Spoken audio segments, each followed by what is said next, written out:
Today I'll show you a simple technique to make an unlimited variety of these meaty pasta meals. From the simplest savory mince and onion to the classic cheeseburger macaroni, all the way to a full-blown beef stroganoff. The pasta abilities are really endless here. Now, when I first started making these, I was inspired by these, the classic hamburger helper, which are fine. They're still pretty tasty, but I don't tend to buy them anymore because it's not a great value. The pasta in there isn't very good, and we can generally do a better job on the seasoning ourselves. And all we need is one pot. Any pot will do, but I'm going to use my trusty cast iron pot. We can use whatever meat we would like here, but my favorite is 1 pound of 80/20 ground beef. That way we don't need to add any oil or anything like that. And to that, we're going to chop in 1 large onion, along with a teaspoon and a half of salt and fresh cracked black pepper to taste. And now we simply want to cook this over high heat. Don't be shy now, leave that heat on high. A little bit of the meat is going to get stuck to the bottom of the pan, but that's fine. In fact, those little brown bits are just going to add extra flavor later on. So really get it seared. It does beef up the flavor tremendously. Once everything is cooked to our liking, we're also going to add 1 tablespoon of cornstarch. That'll help things thicken up perfectly later for us. We'll just quickly get that incorporated, almost like a little mini roux. I don't think it counts as a roux if you're using cornstarch, but still close enough. Same effect. Now let's add our pasta. Now this is one time when you do need to do this by weight. It doesn't matter what kind of pasta you use. I'm going to use these cute little wagon wheels, but we do want to keep this between 4 and 5 ounces of dry pasta, which should be the perfect amount for 2 cups of liquid. In this case, we're using water. Once our liquid goes in, we want to scrape along the bottom here. Get up all those little brown bits. As we're doing that, you might want to go ahead and turn the heat down to low. There should be enough residual heat in this pan, at least if you're using cast iron like I am, to go ahead and bring this back up to a simmer. If you need to leave the heat on high and give it another minute to come up to a simmer, that's fine. Then go ahead and turn it down to low, cover, and we want to simmer this for 10 minutes. But that really is it. Our savory mince and onion beefy pasta is ready to serve. But let's say we want to upgrade this just a little bit to the classic cheeseburger macaroni. Well, we'll come to the same place where we're adding the pasta, but this time instead of water, we're going in with 1 cup of milk and 1 cup of water. That'll make our cheese sauce later on just a little creamier and give it that classic mac and cheese kind of taste. And just like before, scrape around, make sure we're getting all of those delicious little brown bits and juicy onions down in there. And then we're going to cover this, and again, we're going to simmer on low for 10 minutes.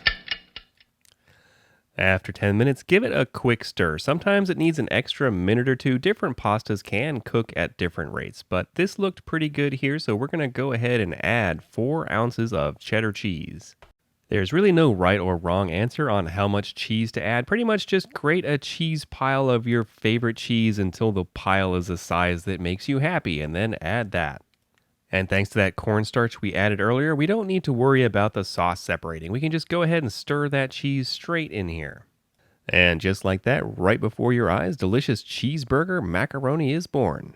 This is one of my favorites and an absolute classic, but what if we want to go up one more notch and make a classic beef stroganoff? Well, this time to our onions, we'll chop in 4 cloves of garlic. And if you don't like mushrooms, that's fine. Feel free to strike them from the recipe. And from there, we follow the same similar routine. We want to cook this on high, make sure you're getting a good sear on your meat and onions. That just means more flavor. And once everything is cooked, I just wanted to take a moment and highlight why I do the pasta by weight. You'll notice the first one was 1 cup, and this is 2 cups of these egg noodles, and it's the same weight, 4.5 ounces. Anyway, for our stroganoff, just like the mac and cheese, we want to go in with 1 cup of milk and 1 cup of water. Now we'll scrape around and get up all of those little brown bits. If you're starting to sense a pattern here, well, good. That's the whole idea.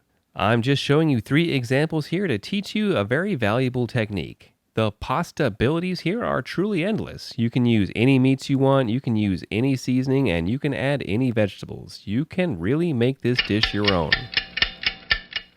Now, after cooking for 10 minutes, I thought this was a good example to show you how to correct a minor error. Earlier, I forgot to add the cornstarch, but that's okay. We can add it now. Just 1 tablespoon of cornstarch with 1 tablespoon of water. Just mix that in and it will thicken our sauce right up. So if you're like me and you occasionally mess up, hey, don't worry. You can fix it. And now finally, we're going to go in with about half a cup of sour cream. Get that mixed in, and that's it. Our 1-pot beef stroganoff is ready to serve. Just in general, it's really hard to go wrong with beef and noodles. It's tasty and pretty much everyone loves it. And this technique is great for experimenting with. I made a version off camera that had caramelized onions and a blue cheese sauce that might be one of the tastiest things that has ever existed. I might have to put out a shorts video on the recipe for that one sometime soon. But in the meantime, I would love to see some of you guys try out this technique. Let me know in the comments below what combinations you came up with and what's your favorite. And if you found this video helpful, don't forget to give me a thumbs up below, subscribe, and hit that little bell so you don't miss our future videos. This has been Graham with A Passion for Food.